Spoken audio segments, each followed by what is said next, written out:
Face the Nation moderator and CBS News senior foreign affairs correspondent Margaret Brennan is here. The former Deputy Secretary of State under President Obama, William Burns, is with us as well. He also served as ambassador to Russia from 2005 to 2008 and met President Vladimir Putin while in that role. Good morning to you both.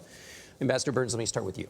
You said that the best thing that can happen from this meeting is that it would be Hippocratic, which is to say the Hippocratic Oath, first do no harm. So what would that look like? Well, I think first it means it's essential that the president make clear to President Putin that the election meddling, which was documented in the indictments last week, is a major assault on our democracy and that it's very serious business.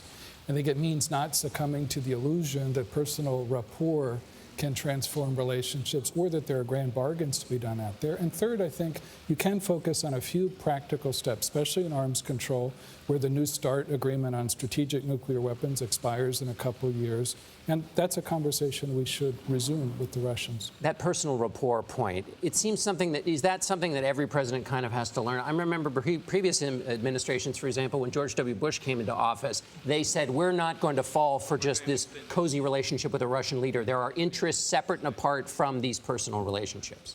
Well, personal relationships obviously matter, but they got to be tethered to history, to a sense of what it is that you want to accomplish.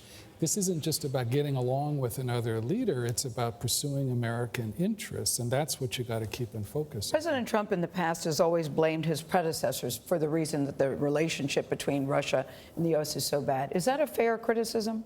I don't think it is. I mean, in the tweet the president sent out this morning, he was basically saying that not only are relations at low ebb since the end of the Cold War, but it's basically his predecessor's fault.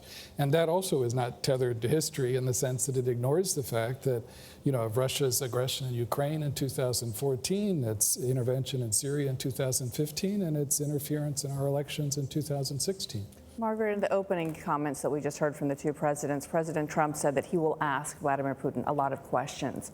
Aren't we past the part of asking questions? That happened at their last meeting.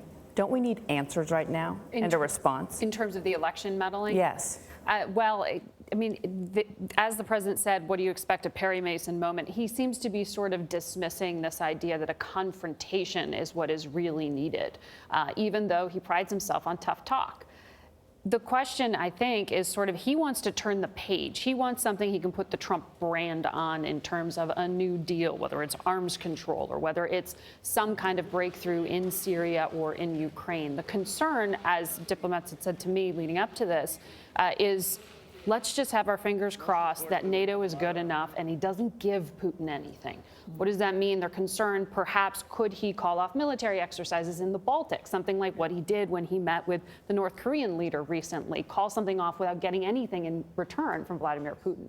Could he do something like recognize this annexation of Crimea, which, despite the denials of U.S. officials on the record, they will say off the record, yes, he has opened the door to that. And why does that matter? Because you are then blessing the seizure of territory by force, something that international law has, been established to try to prevent those kind of things. So I don't expect the president to go in with a confrontation on that. But as Major Garrett pointed out, the Trump administration on paper does have a tough policy, a hardline position against Russia, whether it's liquefied natural gas, as he laid out, whether it's arms to Ukraine. It just hasn't been backed up by what the president actually says. Ambassador, what do you make of this, the difference of the styles between the two men? Well, I think the format of this summit, where one-on-one meeting is sort of the centerpiece of it in a very loosely prepared summit, is a big contrast to summits I've known over the last 30 years, where there are one-on-one meetings, but they're a small part of a very carefully planned summit, first. Second, you have a president, President Trump, who prides himself on winging things. Winging, yeah. I don't operating from his gut, right. I don't think Vladimir Putin ever wings things. Yeah. He has his own well-practiced narrative about what's happened over the last almost 20 years since he's been president. He's deeply experienced. And so he's going to try to take advantage of that and take advantage of his command of detail. Do you think he has an advantage?